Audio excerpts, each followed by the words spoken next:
Alors, bienvenue dans cette deuxième partie du tutoriel donc de comment lire son thème védique. On continue sur comment lire son thème védique avec le thème Inde du Sud notamment, donc dont vous retrouvez la forme spécifique ici par rapport au thème Inde du Nord. Donc, vous voyez ici, on retrouve la forme thème Inde du Sud, ici aussi, donc toujours avec ce côté du coup rectangulaire. Donc maintenant, par rapport à ce qu'on avait fait la dernière fois dans la dernière vidéo, on va regarder quelques petits aspects supplémentaires. Alors effectivement, dans un thème comme ceci, qui est fait avec Paracharas Light, je le rappelle, si vous êtes intéressé pour avoir votre propre thème sous ce format, je peux vous l'envoyer. Vous allez sur le site de l'Institut francophone des sciences védiques, vedic-coaching.com. Je l'écris ici, vedic- alors c'est pas évident d'écrire avec le stylet .com. Vous avez l'adresse en tout cas en dessous de la vidéo et je pourrais vous donner votre thème sous ce format. Vous pourrez commencer à le regarder aussi du coup. Alors maintenant on a vu comment lire donc la dernière fois l'ascendant, les maisons, maison 1, 2, 3, 4, 5, etc. Donc vous voyez, on voit que là on a les planètes en maison 3, en maison 4, maison 9, maison 11, maison 12. Maintenant, comme je dis, l'avantage de ce thème du Sud, c'est que les signes ne changent pas. Ça veut dire que ici, vous avez Aries, donc c'est bélier en anglais. Ça veut dire que ici, dans le thème Navamsha, je vois que j'ai Mars et la Lune, M-A-M-O, c'est Moon, en bélier. Je vois que j'ai ici, par exemple, Ketu, en Gémeaux. Maintenant, on sait en astrologie védique aussi que chaque planète gouverne un ou deux signes. En gros, toutes les planètes, hormis Rahu Ketu, qui sont des nœuds lunaires, je le rappelle, on le dit souvent, on les prend souvent quand on parle des grahas. Les grahas, c'est les planètes, entre guillemets. Mais en fait, voilà, c'est des nœuds lunaires, donc c'est pas vraiment des planètes. Donc ici, on les considère pas à ce niveau-là. Donc on va voir que chaque planète, hormis le Soleil et la Lune, gouverne deux signes. Le Soleil et la Lune gouvernent un seul signe. Donc ici, ça veut dire que c'est très intéressant parce que quand je prends un thème Inde du Sud, c'est pour ça que je vous fais commencer avec un thème Inde du Sud. Ça veut dire que ici, je commence avec Aries, le bélier, et en dessous, je regarde Scorpion. Et ici, c'est gouverné par Mars. Vous voyez, c'est Mars ici qui gouverne ces deux signes. Donc, ça veut dire qu'ici, le Navamsha, vous voyez à droite, c'est pareil. J'entoure ici, c'est Mars qui gouverne. Ici, c'est Mars qui gouverne. Donc, ça veut dire quoi? Ça veut dire que dans le thème, le birth chart, ici, le D1, thème Rashi, Mars gouverne Bélier et Scorpion. Ça, ce sera tout le temps pareil. Donc, ce qui nous intéresse, nous, de spécifique, c'est que pour cette personne, dont les coordonnées de naissance sont ici, vous voyez, 25 février 1881, 2h05 du matin, Pithiviers en France. Donc Mars ici gouverne la maison 6 et l'ascendant, maison 1, dans le thème D1. Donc ça veut dire qu'ici, je jette un coup d'œil, je sais que Mars est le maître de l'ascendant, puisque Mars gouverne le scorpion, l'ascendant au scorpion, et Mars gouverne le bélier, aussi donc maître de la maison 6. Donc je peux noter, si j'analyse mon thème, par exemple ici, que j'ai Mars qui gouverne la maison 1 et la maison 6, par exemple. Ensuite, je continue. Alors après, dans l'interprétation, il y a une structure, une méthode, du coup, qu'on va appliquer plus structurée. Là, j'essaie de vous dégrossir un peu les choses au fur et à mesure. Et j'essaie d'aller dans l'ordre, en fait, vous voyez des signes dans le côté sens des aiguilles d'une montre pour vous faire les choses plus facilement. Si on analyse le thème, on commencerait plutôt par exemple, le Soleil, la Lune, ensuite on ferait Mars, Mercure, Jupiter, Vénus, Saturne, etc. Donc, maintenant on continue. On voit que ici, alors je ne vais pas avoir autant de couleurs que de planètes, c'est pas grave, je continue avec cette couleur-là. Ici, on a Taureau. En dessous, on a Libra, c'est Balance. Ça, c'est les signes qui sont gouvernés par Vénus. Donc ça veut dire que ici, la maison 7, la maison des relations, la maison 12, maison spirituelle, maison des Berthes, maison d'Ustana, qui est difficile. Ici, Donc là, on avait Mars. Ici, c'est gouverné par Vénus. Donc ça veut dire qu'ici, pour ce natif, Vénus, dans le Navamsha, par exemple, gouverne la maison 9 et gouverne la maison 2. Qu'est-ce qu'on voit ici? On voit que Vénus est en maison 2. Ça veut dire que Vénus est chez elle. C'est comme si Vénus était propriétaire et habitait dans son propre appartement. Plutôt bénéfique. Ici, on revient au thème D1. On voit ici qu'on a la Lune. Vous voyez, j'entoure la Lune. Bon, ça fait un petit peu gribouiller mon truc. Hein. Ici, on a la Lune qui est où? Elle est en balance. Qu'est-ce qui gouverne balance? On vient de le dire, c'est Vénus. Ça veut dire que la Lune est située chez Vénus. C'est comme si la Lune était en train de louer l'appartement dont Vénus est propriétaire. Donc maintenant, qu'est-ce que je veux? Comment j'interprète ça? Je vais voir quelles sont les relations naturelles entre la Lune et Vénus. Est-ce que c'est une relation amie, ennemie? Et à ce moment-là, je vais savoir est-ce qu'en gros la Lune chez Vénus, est-ce qu'elle va se sentir bien? Et est-ce que Vénus avec la Lune chez elle va se sentir bien ou pas? Vous voyez, on a déjà une grille de lecture qui va sortir. Vous voyez, il y a énormément de choses qu'on va pouvoir interpréter de cette manière-là aussi. Donc, vous voyez, le thème du Sud est très bien pour ça. Maintenant, on continue. Ici, Gemini, Gémeaux. Ensuite, en dessous, qu'est-ce qu'on a? Virgo, Vierge. Et là, alors je prends notre couleur ici. On a, c'est Mercure qui va gouverner la Vierge et qui gouverne les Gémeaux. Donc ça, ici, c'est gouverné par Mercure. Donc c'est pareil, je prends le Navamsha, le D9 ici.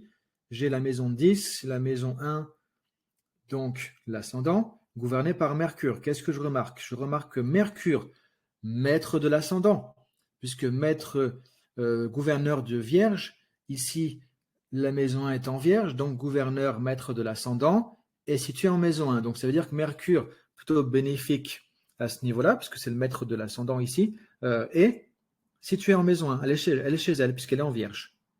Donc là, on a Mercure qui, en fait, habite chez elle, entre guillemets. On a aussi ici Ketu qui est chez Mercure. Maintenant, à voir qu'est-ce que ça peut vouloir dire Ketu chez Mercure. Donc, vous voyez, on peut avancer comme ça très facilement. Ensuite, on a ici Cancer, c'est le signe. Alors, attendez, j'ai un problème de stylo. Cancer, c'est un signe de la Lune. Donc, ça veut dire qu'ici, la Lune gouverne la maison 9, parce que vous voyez, on est dans la maison 9 ici. Ensuite, je continue, on a le Soleil qui gouverne le Lion, Léo. Donc ici, le Soleil gouverne la maison 10. Alors pareil, le Soleil, il est où? Il est en maison 4, ici en Verseau. On verra tout à l'heure chez qui il est le Soleil. Il n'est pas chez lui. On voit qu'on a Raoult chez la Lune, par exemple. Vous voyez ici, j'ai Raoult en Cancer, donc Raoult est chez la Lune. Je continue en Vierge. J'ai Saturne, Jupiter. On l'a vu dans la dernière vidéo qui sont en Gra et Yuda, en guerre planétaire. Ils sont chez qui? Ils sont chez Mercure. Ensuite, on continue. Balance, on l'a dit, c'est chez Vénus. Scorpion, maison 1, c'est chez Mars, maître de l'ascendant. Ensuite, intéressant, qu'est-ce qu'on a ici? Eh bien, ici, on a Sagittaire, la maison 2, gouvernée par Jupiter. Et on aura aussi en haut, ici, vous voyez, la maison 5, qui est en Poisson. Poisson est gouverné par Jupiter. Donc ici, ces deux signes et donc ces deux maisons, maison 2, maison 5, sont gouvernées par Jupiter. Maintenant, on remarque qu'est-ce qu'on a ici aussi. On a donc, il nous reste Capricorne ici. Alors, désolé, j'ai parfois un bug avec mon stylo. On a Capricorne ici.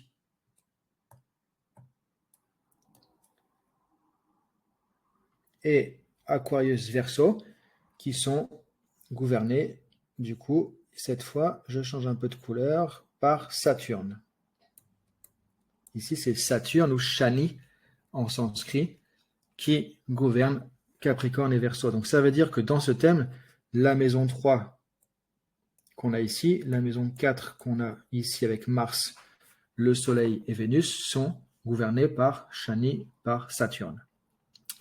Vous voyez, c'est intéressant du coup, parce que ça vous permet comme ça, en un coup d'œil assez rapidement, de savoir justement les maisons gouvernées par les planètes et ensuite quelle planète se situe chez quelle autre planète du coup, puisque les planètes gouvernent chacune 1 à 2 signes. Ici par exemple, dans le thème Navamsha, vous voyez que ici on a le Soleil qui est situé chez, je vous laisse répondre, voilà, oui, chez Saturne. Shani, qui gouverne le Capricorne, parce qu'ici, on est en Capricorne. Ici, on est en Verseau. C'est aussi, ce signe ici, je fais une petite croix, voilà, c'est aussi chez Saturne. On a ici, par exemple, dans ce thème Navamsha, des 9, ici, vous voyez, on a Mars ici, qui est où? Qui est en Aries, Bélier. Qui est-ce qui gouverne le Bélier? C'est Mars. Ah, et ben ça veut dire que Mars est chez elle. Vous voyez, c'est comme ça qu'on va pouvoir trouver ces différents éléments qui sont, je trouve, assez intéressants, du coup, pour pouvoir continuer, en fait, la lecture du thème. Donc voilà, on va s'arrêter pour cette petite vidéo. Donc vous voyez, c'est pour ça aussi que je vous propose de commencer avec le thème Inde du Sud, parce que c'est beaucoup plus facile que si on était sur le thème Inde du Nord, qui, enfin disons, on ne peut pas faire cette lecture de cette manière-là aussi facilement. Donc vous voyez, là, ça veut dire qu'après, vous pouvez faire une liste des planètes en écrivant par exemple le Soleil, Moon, la Lune, ensuite Mars, Mercure, Jupiter, Vénus, Saturne, et vous pouvez écrire à côté les maisons qui sont gouvernées. Par exemple, si on fait ça pour le thème D1 principal, on voit que le Soleil gouverne la maison 10, la Lune gouverne la maison 9, Mars gouverne les maisons 6 et maison 1, l'ascendant, Mercure gouverne la maison 8 et la maison 11, Jupiter, Brihaspati ou Gourou, gouverne la maison 2, la maison 5, Vénus gouverne la maison 7 et la maison 12, et Saturne, Shani, gouverne la maison 3 et la maison 4. On verra que c'est important de faire ça aussi parce qu'on a des règles. Par exemple, si une planète, vous voyez, par exemple, on a Jupiter ici, et gouverne la maison 2, la maison 5. La maison 5, c'est une maison tricona. Vous voyez, donc ça va être intéressant de savoir ça.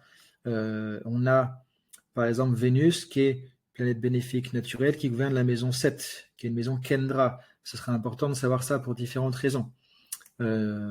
Donc, et on a ici la Lune, qui est maître de la maison 9, la meilleure tricona. Donc, on verra ce que ça veut dire aussi. Donc, on a des maisons qui s'appellent Kendra, Trikona, Upachaya, Dustana, et ça va nous donner des éléments sur le côté facile, difficile des maisons, et après, chaque maison a des significations aussi, évidemment. C'est pour ça que je vous dis, c'est très, très, très, très riche, très dense. Le Jyotish, l'astrologie védique, il y a énormément de choses. Donc moi, le but dans ces petites vidéos, c'est de vous montrer comment lire tout ça déjà. Après, vous voyez que quand on sait lire tout ça, c'est comme quand on sait lire l'alphabet. C'est pas ça qui fait de nous un philosophe, par exemple. On sait lire, mais après, quel est le sens des mots? Quelle est l'étymologie des mots? Qu'est-ce que ça donne comme signification? Et là, ce qui est intéressant avec le Jyotish, c'est qu'on a le sanskrit, par exemple le Shani, le nom de Saturne en sanskrit, Shani, ça veut dire lent, ça veut dire slow, en anglais, lent. Et c'est une planète, effectivement, qui en général va être lente, qui va ralentir les choses, qui va demander de la patience, de la persévérance. C'est intéressant aussi si, du coup, on peut connaître comme ça quelques mots sanscrits. Par exemple, les planètes, on appelle ça, en fait, les graha. Les graha. Les graha. Et en fait, graha, en sanskrit, ça veut dire saisir, ce qui saisit. Parce qu'en fait, ici, les planètes nous saisissent au travers le karma qu'on va exprimer dans notre vie. Si, par exemple, je regarde, ce sera l'objet de la prochaine vidéo, les aspects. Ici, je vois que, justement, on a Mars, vous voyez, je fais une flèche entre Mars et la maison 7. Ici, il y a un aspect, c'est-à-dire que Mars regarde, envoie sa lumière quelque part sur la maison 7. Donc, elle se saisit, elle a une empreinte, une influence sur la maison 7. Et on voit par rapport au Jyotish qu'on a une des règles qui dit que si on a Mars qui aspecte la maison 7, parce qu'ici la maison 4, ça crée un Kuja Dosha, ce qui rend très difficile les relations, le mariage, entre guillemets. La maison 7, c'est la maison du mariage, pas que, hein. J'allège un petit peu les choses parce qu'on est dans une introduction, mais du coup ça veut dire qu'on a Kuja Dosha et que ici Mars en tant que Graha a une influence, va saisir la manière de relationner et peut créer des conflits, des tensions, de l'agressivité et, entre guillemets, détruire le premier mariage, par exemple, jusqu'à un certain point, hormis certaines conditions. Alors, encore une fois, tout ça, c'est la mythologie, c'est les règles de Jyotish. Après, on ne peut pas appliquer une règle sans regarder tout le thème. Mais en tout cas, vous voyez, ça donne une idée un petit peu de ça aussi. Donc, les planètes, en fait, au travers de leur positionnement en maison, en signe, leur gouvernance de maison, leur conjonction. Ensuite, ça, c'est l'aspect statique, c'est votre ADN karmique. On verra l'aspect dynamique avec les dasha, les Vimshottari dasha, par exemple, que j'entoure ici, les périodes planétaires qui vont faire que notre vie va avancer d'une manière rythmée par les planètes sous forme de périodes planétaires. En tout cas, nous saisissent, nous font que ça va activer un instant T, un certain karma, ce qui fait que dans notre vie concrètement, c'est quoi? Bah tiens, j'ai perdu mon job. Qu'est-ce que je fais avec ça? Tiens, j'ai une relation qui s'est terminée. Tiens, j'ai des problèmes financiers, par exemple. Donc, encore une fois, il n'y a pas de bon ou mauvais. Ce karma va être là pour nous faire travailler ce qu'on a à travailler dans notre incarnation. C'est tout l'art de Jyotish de lire dans ce thème védique les raisons de votre incarnation aussi. Et là, on verra un petit peu après, notamment avec les nakshatras qu'on retrouve ici. Vous voyez, j'entoure en bas une section. On a ici les nakshatras.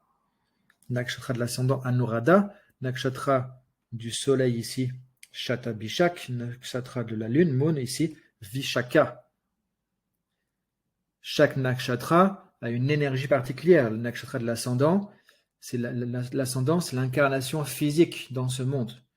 Donc si ce nakshatra est un nakshatra en particulier et pas un autre, c'est qu'il y a une raison, il y a une motivation, il y a une énergie derrière. Qu'est-ce que je vais faire manifester? Ou qu'est-ce que je dois, ou qu'est-ce que j'ai à manifester, qu'est-ce que j'ai à dépasser, qu'est-ce que j'ai à vivre dans cette vie au travers de cette incarnation. Le nakshatra va nous donner de l'énergie, va nous donner le code, la signification de cette énergie qu'il y a derrière. Le nakshatra du soleil aussi va donner par rapport au soi, par rapport à l'âme, le atman, des éléments aussi. Donc chaque planète n'est pas dans un signe, dans un nakshatra et dans une maison par hasard. C'est ça qui est intéressant, c'est que là, vous apprenez à décrypter votre code karmique d'un point de vue statique ici, parce que ça, c'est figé. Et on le fera plus tard d'un point de vue dynamique avec, ici, j'entoure encore une fois en jaune cette section, le Vimshottari dasha, les périodes planétaires. Bon, alors désolé, parce que c'est un petit peu brouillon mon truc. Maintenant, j'espère en tout cas que c'est assez pédagogique pour vous. Donc, j'invite à reprendre cette vidéo plusieurs fois pour bien comprendre tout ça. Si vous avez des questions, commentez directement en dessous ou je vous invite sinon à me contacter sur le site de l'Institut francophone des sciences védiques, vedic-coaching.com. Et vous pouvez aussi me demander en vous inscrivant sur la partie gratuite, justement, thème védique gratuit. Je vous envoie cette carte en fait védique, c'est votre thème védique. Je vous l'envoie, vous pourrez vous amuser du coup ensuite à faire la lecture et on peut bien sûr aussi booker une séance de Jyotish, de consultation ensemble et vous pouvez aussi vous former sur notre institut, on a tout ce qu'il faut pour vous aider. Voilà, merci beaucoup et namasté, à très bientôt.